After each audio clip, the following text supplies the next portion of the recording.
આગળનો પ્રશ્ન છે કે જંગલમાં આગ લગાડી શકે એવું પ્રાથમિક પરિબળ કયું છે? તો એવું પ્રાથમિક પરિબળ છે વીજળી, કારણ કે જ્વાળામુખી, ધરતીકંપ અને ચક્રવાત એ કોઈ પ્રાઇમરી નથી, એના કારણે આગ લાગી જાય એ કોઈ ફાઇનલ નથી.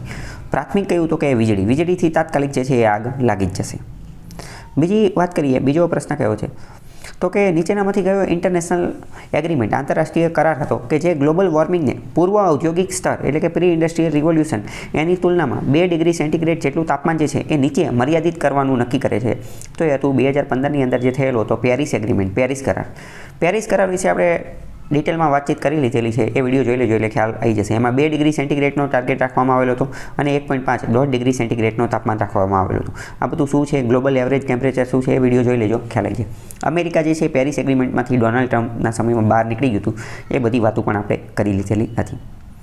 આ ઉપરાંત વાત કરીએ કે સખત રેસા ખાલી જગ્યામાંથી કાઢવામાં આવે છે, બરાબર. હવે હકીકતમાં આવો પ્રશ્ન ના પૂછવો જોઈએ, કારણ કે આ એક રીતે કન્ફ્યુઝનવાળો ક્વેશ્ચન છે. સખત રેસા એટલે કે, તો કે પહેલાં સમજો, રેસા એટલે ફાઇબર, સખત એટલે હાર્ડ ફાઇબર.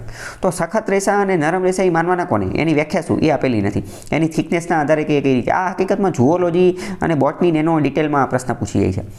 તો કે આમાં જવાબ પાંદડા આપેલું છે, બરાબર, પણ એ થડમાંથી નીકળી શકે, સણમાંથી, ના બધામાંથી નીકળી શકે. એક રીતે આવા પ્રશ્નનો પૂછવો જોઈએ અને ટેકનિકલ લેવલનો પ્રશ્ન વધારે છે.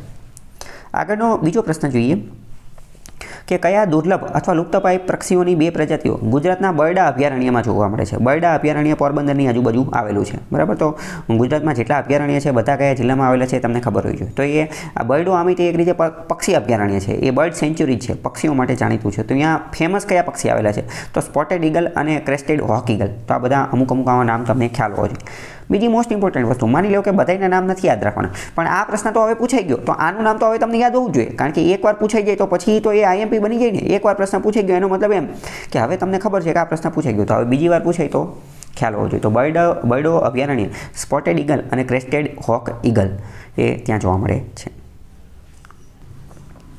આગળનો બીજો પ્રશ્ન છે કે દક્ષિણના રાજ્યમાં જળચક્ર એટલે કે વોટર સાયકલ એનું નિયમન કરવામાં, એનું રેગ્યુલેશન કરવામાં અને જમીનનું ધોવાણ અટકાવવામાં કોણ મદદ કરે છે? તો કે સાપુતારાની પર્વતમાળા, સુંદરબન ઘાટ, વિંધ્યાચલની પર્વતમાળા કે પશ્ચિમ ઘાટ? તો જવાબ આવશે પશ્ચિમ ઘાટ અથવા સહ્યાદ્રીની પર્વતમાળા.